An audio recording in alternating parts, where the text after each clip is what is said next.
Burn शब्द, क्या यह वास्तव में एक टोकन की कीमत बढ़ा सकता है?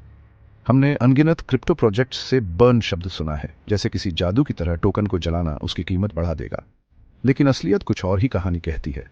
अधिकतर प्रोजेक्ट्स बस पहले से बनाए गए टोकन का एक छोटा हिस्सा बर्न करते हैं या फिर मामूली ट्रांजैक्शन फीस से बर्न करते हैं, जो कोई खास असर नहीं करता। वो तो नकली बर्न था।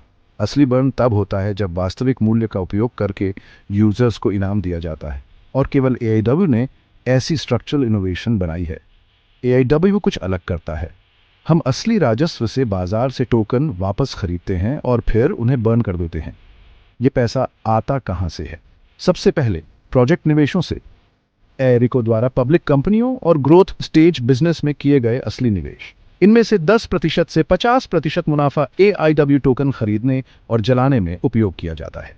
दूसरे, एरिको लैब्स के शुद्ध मुनाफे का 10% से 20% हिस्सा भी अतिरिक्त बायबैक और बर्न के लिए इस्तेमाल किया जाता है।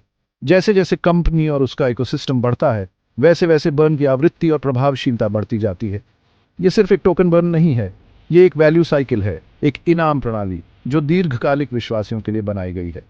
अब चलिए दूसरों की तरफ नजर डालते हैं। कई क्रिप्टो प्लेटफॉर्म दावा करते हैं कि वे टोकन जलाते हैं, पर कैसे?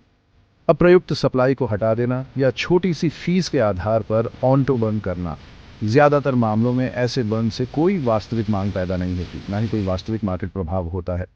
लेकिन एआईडब्ल्यू वो अलग है, असली राजस्व बनाता है, असली खरीद दबाव, फिर बर्न के माध्यम से वास्तविक दुर्लभता, और सभी निर्णय डीएओ द्वारा पारदर्शी रूप से किए जाते हैं, ब्लॉकचेन पर दर्ज, जिसे कोई भी देख सकता है। एआईडब्ल्यू आपको सिर्फ एक नंबर नहीं मानता। आप एक दर्शक नहीं, बल्कि मूल्य निर्माण में भागीदार हैं। जब हम टोकन बर्न करते हैं, तो वह मार्केट को इंप्रेस करने के लिए नहीं होता, बल्कि यह कहने के लिए होता है, आपने इस मूल्य को बनाने में मदद की, और अब यह मूल्य आपके पास वापस आ रहा है। यह विनाश नहीं है, यह स्थायी मूल्य का निर्माण है। एक बार में एक बर्न। एआईडब्ल्यू सप्लाई को बर्न करें, मूल्य बढ़ाएं, विश्वास करने वालों को पुरस्कृत करें।